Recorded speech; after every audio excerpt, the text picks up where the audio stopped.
Cricket betting ಈಗ IPL cricket matches start ಆಗಿದೆ. ಹಾಗಾಗಿ ಕ್ರಿಕೆಟ್ ಬೆಟ್ಟಿಂಗ್ ಆಡುವಂಥದ್ದು, ಅದರಿಂದ ಹಣ ಕಳ್ಕೊಳ್ಳುವಂಥದ್ದು, ಕೆಲವು ಫ್ರಾಡ್ ಆ್ಯಪ್ಗಳಲ್ಲಿ ಇನ್ವೆಸ್ಟ್ಮೆಂಟ್ ಮಾಡ್ಲಿಕ್ಕೆ ಹೋಗಿ ಪ್ರಯತ್ನ ಮಾಡುವಂಥದ್ದು, ಅದೇ ರೀತಿ ಒಂದು ವಾಟ್ಸಪ್ ಗ್ರೂಪ್ ಕ್ರಿಯೇಟ್ ಮಾಡ್ಕೊಂಡ್ಬಿಟ್ಟು ಅದರಲ್ಲಿ ನಾವು ಇದನ್ನ ಪ್ರಿಡಿಕ್ಟ್ ಮಾಡಿದ್ವಿ, ನಮ್ಮ ಸಜೆಷನ್ಸ್ ಪ್ರಕಾರ ಇನ್ವೆಸ್ಟ್ ಮಾಡಿದ್ರೆ ನಿಮಗೆ ಇಷ್ಟು ರಿಟರ್ನ್ ಸಿಗುತ್ತೆ, ಇಂತಿಂಥವ್ರು ಬೆನಿಫಿಷರೀಸ್ ಇದ್ದಾರೆ ಅಂತಂದು ಅವರೇ ಒಂದು ಫೇಕ್ ಗ್ರೂಪ್ ಅನ್ನು ಕ್ರಿಯೇಟ್ ಮಾಡ್ಕೊಂಡ್ಬಿಟ್ಟು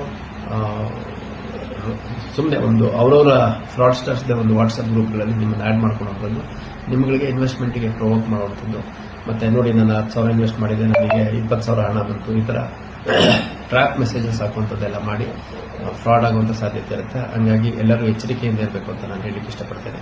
ಅದೇ ರೀತಿ ಬೆಟ್ಟಿಂಗ್ ಅನ್ನುವಂಥದ್ರಲ್ಲಿ ಆಡಿ ಹಣ ಗಳಿಸಿ ಉದ್ಧಾರ ಆಗಿರುವಂಥ ಯಾವ ಉದಾಹರಣೆಗಳು ಇಲ್ಲ. ನಡೆಸಿದಂಥವ್ರು ಉದ್ಧಾರ ಆಗ್ತಾರೆ, ಮಾಡಿದಂಥವ್ರು ಉದ್ಧಾರ ಆಗ್ತಾರೆ ಅಂತ ಪ್ಲಾಟ್ಫಾರ್ಮ್ಸ್ ಇರ್ಬೋದು, ಆ್ಯಪ್ಸ್ ಇದ್ದಂಥವ್ರು ಉದ್ಧಾರ ಆಗ್ತಾರೆ. ಆದರೆ ಅದರಲ್ಲಿ ಆಟ ಆಡಿ ಗೆದ್ದಿರುವಂಥದ್ದು ನಾವು ಉದಾಹರಣೆ ನಮ್ಮ ಪುರಾಣದ ಕಾಲದಿಂದಲೂ ಕೇಳಿಲ್ಲ. ನಾವೆಲ್ಲ ಗೊತ್ತು ಯಾವ ರೀತಿ ಪಾಂಡವರು ಮತ್ತು ಕೌರವರು ಈ ಜೂಜಿಗಿಳಿದು ಕಡೆಗೆ ಮಹಾಭಾರತನೇ ನಡೆದೋಯ್ತು ಅನ್ನುವಂಥದ್ದು. ನಾವು ಗಮನಿಸ್ತಾ ಇರುವಂಥದ್ದು ಸಾಕಷ್ಟು ಜನ ಯುವ ಜನತೆ ಮುಖ್ಯವಾಗಿ ಹಣ ತ್ವರಿತಗತಿಯಲ್ಲಿ ಗಳಿಸಬೇಕು ಅನ್ನೋ ಹಿನ್ನೆಲೆಯಲ್ಲಿ ಅಲ್ಲಿ ಇಲ್ಲಿ ಸಾಲ ಇಸ್ಕೊಂಡ್ಬಿಟ್ಟು ಬೆಟ್ಟಿಂಗ್ ಆಡಿ ಅದ್ರಲ್ಲಿ ಹಣ ಕಳ್ಕೊಂಡು ಆಮೇಲೆ ಮರ್ಯಾದೆ ಪ್ರಶ್ನೆಗೆ ಆತ್ಮಹತ್ಯೆ ಮಾಡಿಕೊಂಡಿರುವಂಥ ಸಾಕಷ್ಟು ಪ್ರಕರಣ